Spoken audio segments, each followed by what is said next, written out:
একদিন বাবা তার বারোদি আশ্রমে তার ভক্ত শিষ্যদের নিয়ে বসেছিলেন।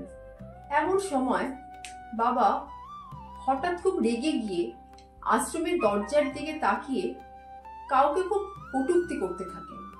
বাবার ভক্তরা ও শিষ্যরা বুঝতে পারে না যে বাবা কাকে উদ্দেশ্য করে এরকম বকাবকি করছেন। তার কিছুক্ষণ পর আশ্রমে একটি অপরিচিত লোক আসে।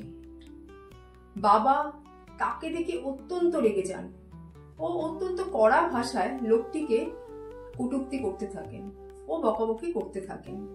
বাবা লোকটিকে আশ্রম থেকে বেরিয়ে যেতেও বলেন।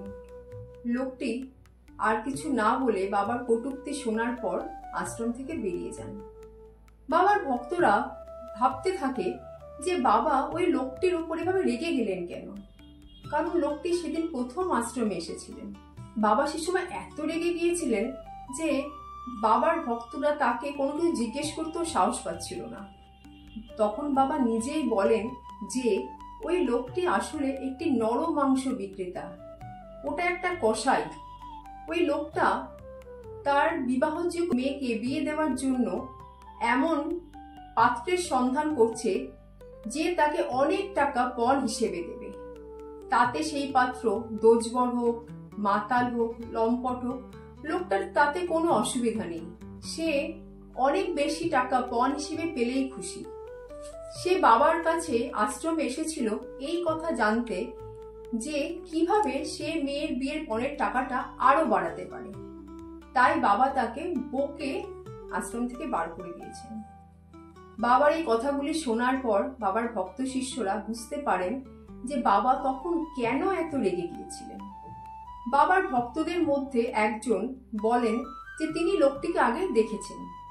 তখন বাবার আরো কিছু ভক্ত ওই লোকটির সাথে কথা বলে ঠিক করে যে তারা ওই অপরিচিত লোকটির বাড়িতে যাবেন, কারণ ওই মেয়েটির জীবন বাঁচানো খুব প্রয়োজন। তারপর বাবার সেই ভক্তরা বাবার আশীর্বাদ নিয়ে সেই লোকটির বাড়িতে যান সেই অসহায় মেয়ের জীবনটি বাঁচাতে। বাবার ভক্তরা লোকটিকে গিয়ে বাবার সব কথা বলেন। বাবা তার ব্যাপারে যা যা বলছেন সেই সব কথা লোকটিকে বাবার ভক্তরা বলেন। লোকটি বাবার কথাগুলি শোনার পর নিজের ভুল বুঝতে পারেন, তার মধ্যে অনুশোচনা হয়। তিনি তখন বাবার ভক্তদের বলেন যে বাবা তার ব্যাপারে যা যা বলেছেন সব কটা কথাই সত্যি।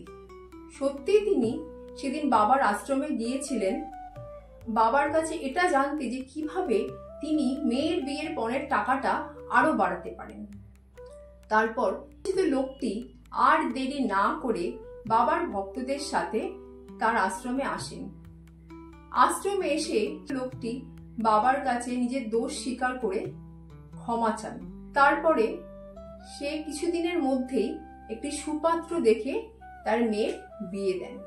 লোকটি তার চেনা অচেনা, পরিচিত অপরিচিত সকলকে বাবার কথা বলতে থাকেন। তিনি বলেন যে বাবা কিভাবে তার মেয়ের জীবন বাঁচালেন এবং তাকেও এই একটা অপরাধ করার থেকে আটকালেন। বাবার এই ঘটনাটি আমাদের সকলকে বুঝিয়ে দেয় যে বাবার কাছে কেই বা আপন কেই বা পর। আমরা সবাই বাবার সন্তান। কখনো কখনো প্রয়োজনে বাবা অত্যন্ত কঠোর হয়ে যান, তবে বাবা যাই করেন সবকিছু আমাদের ভালোর জন্যই করেন। বাবার এই কঠোরতা যে আমাদের কাছে আশীর্বাদ স্বরূপ। জয় গুরু লোকনাথ, জয় শিব লোকনাথ, জয় ব্রহ্ম লোকনাথ, জয় মা লোকনাথ, জয় বাবা লোকনাথ, জয় বাবা লোকনাথ, জয় বাবা লোকনাথ।